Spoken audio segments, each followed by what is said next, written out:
Hi guys, Samantha from JSMA Tutorials here, and today I'm going to try making a faux ceramic pendant. Now you'll have already seen it in the photos, so you'll know what we are working towards. So you're going to want one large circle of clay, two medium circles, and two small circles. So you can see they're kind of graduated, and you want them all to be white. Okay. So I'm going to start with the large one. And all you're going to do is you're just going to squish that flat. And I'm not too worried about fingerprints right this second. But you want this to be relatively thin. You want it to be probably about 3 to 4 millimeters thick. And you want to try to flatten that out in a circular motion so that it basically forms a disc. It doesn't have to be a perfect circle, but you do want it to form a disc shape. Then I'm just going over and I'm smoothing it like so, and this is just going to get rid of fingerprints. If you want to get rid of some of that excess dirt, what you can do is you can spray a little bit of 99% isopropyl alcohol onto a rag of some sort. I've just got a wet wipe here, and then I'll just give the surface a light scrub, and that will remove a decent amount of the dirt. And I'm just going to do that on the surface that we are going to be crackling. The rest I will sand later on.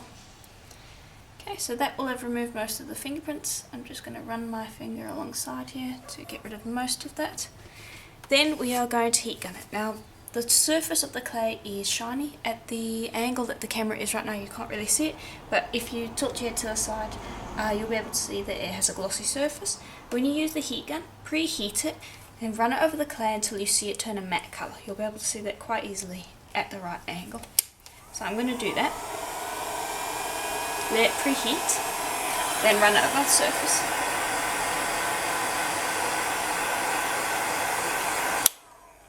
There we go, and that's all it takes. Then just run your finger over the surface and you should be able to slide it over with no resistance. And that's also another indicator that it has cured. Now there's a little bit here that hasn't cured, so I'm going to heat gun that quickly. Very quickly. And there we go, that's better. And I'm going to pick that up carefully. And what I'm going to do is I'm going to bring over a oh gosh, what do you call this thing? A hollow bead maker. And now I've cleaned this thing thoroughly. This is years worth of abuse, essentially. Yeah, but anyway, I'm actually going to use the largest one here. So I'm just going to pop that in like so. Then I'm going to bring over a really large ball tool. Essentially what we're going to do is we're going to use that to crackle that clay while also pressing it into the hollow bead maker. And now you can use small bowls or dishes if you happen to have any that are the right size for this. It doesn't have to be a hollow bead maker, it's just nice because it's got the graduated sizes. Okay, and I'm just going to run that over the surface, trying to keep it nice and smooth. Make sure that I've got as much crackles as I can. Okay, and then you're basically going to bake it like that. So I'm going to do the exact same process with the other 4 balls of clay that we have. Bake it for a full hour at Primo's recommended temperature, and when it's done we can apply the colour. Okay, and here they are out of the oven. So I have allowed them some time to cool. And I'm just going to pop them out like so. Okay, and now I'm not too concerned if the backs have any stuff on them because we are going to end up covering the backs. You can give it a sand if you want, or obviously if your tool is clean that wouldn't happen. But basically what we're going to do is we are going to assemble them like this. And so I want you to take some white clay, and I'm just rolling that off to the side here. just going to take a little bit like so.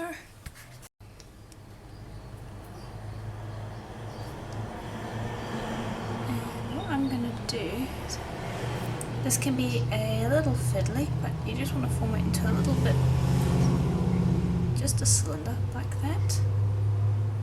And then I'm just going to press it like so.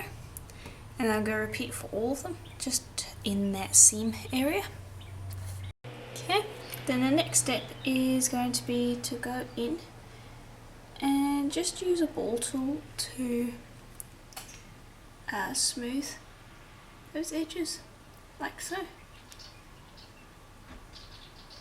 And you can see that I've done that with the other ones. And just give it a nice smooth. This is both to just get it to adhere to the clay properly, and it's also just to give it a cleaner finish so that when we go over with the liquid clay it looks cleaner. Okay, then the next step is not completely necessary, but I find that it makes the process just a lot easier, and that is to either put this in the oven for about 15 minutes just to get this to harden, or better yet to use the heat gun to set it. Okay, so I'm going to use the heat gun. I'll just preheat, and I'm just going to go over and cure these pieces. Okay, there we go. Then I'm going to be using some white liquid clay, and I'm going to be just putting that over the entire surface. And this is why I said not to worry about sanding it, because ultimately you should be able to not see these imperfections after you've applied the liquid clay.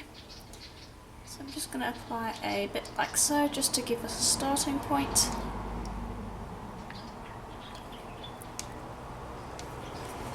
Okay, and I might actually add a bit more here. Okay.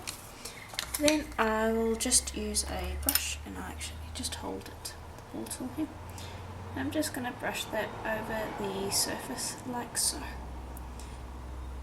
Okay, and remember to brush it over the connections as well. And just brush it over the whole surface until you've got a nice, clean, even coat. And then I want you to bake that for half an hour at Primo's recommended temperature.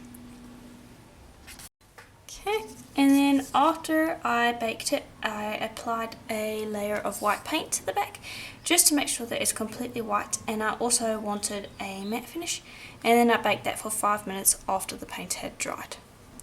So now we are ready to apply our UV resin. So I'm going to just pick this up off of the paper, which is what I baked it on, and I'm going to bring over my silicone mat. There we go. And I'm just going to pop this over here. Okay, and I'm going to put this to the side because I need to mix up my alcohol ink with my UV resin. So I've just got a silicone mat here, and this is the UV resin that I am using. Okay, and I'm just going to apply a decent amount there because I need a fair amount. And I'm just going to be using this blue pinata ink. Okay, I'm going to apply 2 drops. Then I'm going to mix that up, like so. And you can see the colour there. Not sure if you can see it there. You can see the colour there. Nice, rich colour. Okay, now I'll move this to the side. And the reason I'm mixing it up on silicone is because it's easily peelable. The resin, once it's cured, will easily peel off of that silicone mat. Then I'm going to take that and I'm going to brush that over the surface, and I'm mostly going to try to work it into the cracks, like so. Just because I want to make sure that I have those cracks highlighted. And I'm just going to show that process with just the one here. So, and everything I'm doing with this one will be repeated with the others. And I'm not going to paint the blue resin all the way up to the top. I'm going to leave kind of a ring. Then I'm going to grab some more resin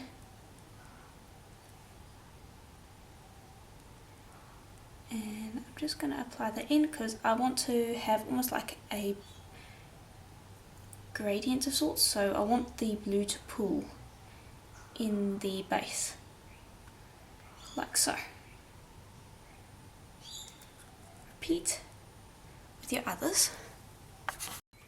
Okay, then I'm just going to grab a wet wipe or any kind of rag will work and just run that along the outside of the piece before you cure that resin, just so that you maintain that white rim, like so.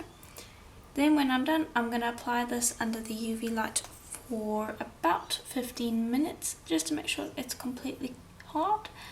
And then we're going to go in with another coat, but this time it will be completely clear resin and we'll be coating the entire disc. Okay, and here it is. So you can see that some bubbles have formed, and that is quite normal when you mix a fair amount of alcohol ink into resin. So if you don't want that, then use a resin dye. That will solve the problem. But I kind of like the bubble. I think it looks quite nice. So now I'm just going to take my regular UV resin. I'm just going to pop a bit into each section. So, and all we're going to do now is we're going to cover it again.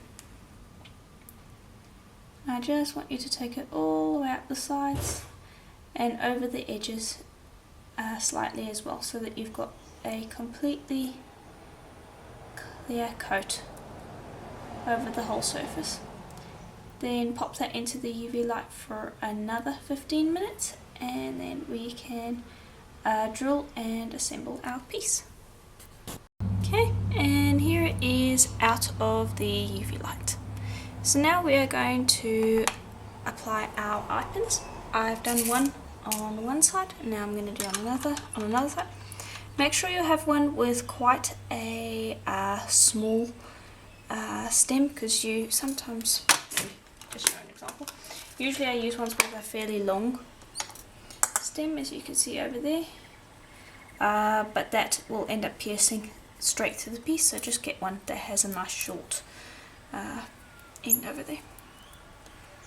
Okay, then what we're going to do is I'm just going to find the spot that I want to drill it in, and this is kind of a delicate process, so bear with me. I'm going to find the spot, drill it in, and then I am going to drill down at an angle, and I'm going to keep going until I've pushed this the entire way through. Okay, then I'm going to put this to the side, and I'm going to bring over our cord, and I've just got these cord ends, and this is a rubber cord, and all I'm going to do is I'm just going to position that, close that around, and just make sure that that's properly squished onto the piece. Okay, and I have that on both sides. Then I'm going to grab some of these jump rings, and we only need 2 for the moment, and a toggle clasp, 2 of them. Okay, put the round pieces to the side for the moment. I'm going to grab these jump rings, open them up, and attach our first end of our clasp. Okay, and then I also applied clasps to the ends of our piece, like so. Then all that's left to do is to take that clasp and to fit it through, like so. And there you go, you've got your finished necklace. So that's basically it for today's tutorial. If you enjoyed it, please do let me know in the comments below. And yeah, this is basically a take on faux ceramic. I'm not sure if you've seen it before. If you look up cracked ceramic, it should show up, but yeah, this is my take on it. If you enjoyed it, let me know in the comments below, and I'll see you in the next video. Bye for now.